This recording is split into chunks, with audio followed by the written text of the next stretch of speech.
দৰ্শকসকল, আজি পুনৰ আপোনালোকক মোৰ ইউটিউব চেনেললৈ স্বাগতম জনাইছোঁ আৰু আজি মই বিশেষ এটা বিষয় লৈ মই আহিছোঁ। যিহেতু আপোনালোকে গম পায়, আজি 9/8/2024 তাৰিখে সদৌ অসম গোৰ্খা ছাত্ৰ সন্থা তিনিচুকীয়া জিলা সমিতিৰ আদেশ মৰ্মে তিনিচুকীয়া জিলা অন্তৰ্গত প্ৰত্যেকখন আঞ্চলিক সমিতিৰ অন্তৰ্গত থকা অসম অৰুণাচল সীমান্তৰ যি ৰাস্তা, সেই ৰাস্তাত প্ৰতিবাদী কাৰ্যসূচী সাব্যস্ত কৰিছে।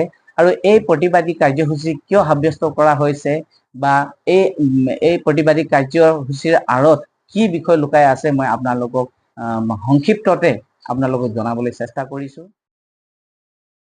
সকল, যিহেতু মই আজি এই প্ৰতিবাদী কাৰ্যস্থলীত নিজে উপস্থিত আছিলোঁ, গতিকে মই পোনপ্ৰথমে আপোনালোকক এই প্ৰতিবাদী কাৰ্যসূচীৰ কিছুমান দৃশ্য দেখাবলৈ বিচাৰিছোঁ।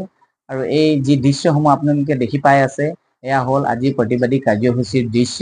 আৰু এই দৃশ্যটো সদৌ অসম গোৰ্খা ছাত্ৰ সন্থা মাধৱপুৰ বৰডুমচা আঞ্চলিক সমিতিৰ অন্তৰ্গত যি অসম অৰুণাচল সীমান্তৱৰ্তী যি ৰাস্তা ঘাইপথ, সেই ঘাইপথখনত প্ৰতিবাদী কাৰ্যসূচী হৈ আছে। আৰু ইয়াত বিভিন্ন জাতি জনগোষ্ঠীৰ দল সংগঠনৰ ব্যক্তিসকলক আপোনালোকে দেখা পাই আছে। আৰু ইয়াত পুৰুষ মহিলা সকলোৱে ওলাই আহিছে আৰু তেওঁলোকে প্ৰতিবাদী কাৰ্যসূচী সাব্যস্ত কৰিবলৈ লৈছে।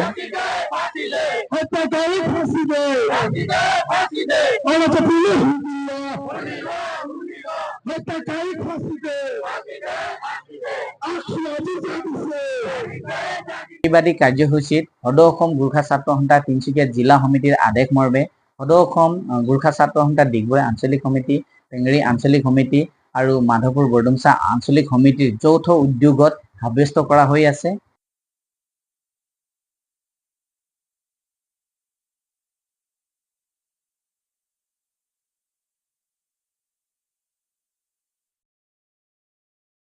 প্ৰায় 3 ঘণ্টা জুৰি একেৰাহে প্ৰতিবাদী সাব্যস্ত কৰাৰ পাছত অৰুণাচলৰ স্থানীয় প্ৰশাসন ADC ছাৰ উপস্থিত হয় আৰু তেখেতে এই স্মাৰক পত্ৰখন গ্ৰহণ কৰে আৰু তেখেতে আশ্বাস দিয়ে যে অনতিপলমে এই স্মাৰক পত্ৰখন উচ্চ মহলালৈ প্ৰেৰণ কৰিব আৰু এই কিশোৰজনে ন্যায় পোৱাত সহায় কৰিব বুলি তেখেতে আশ্বাস দিয়ে।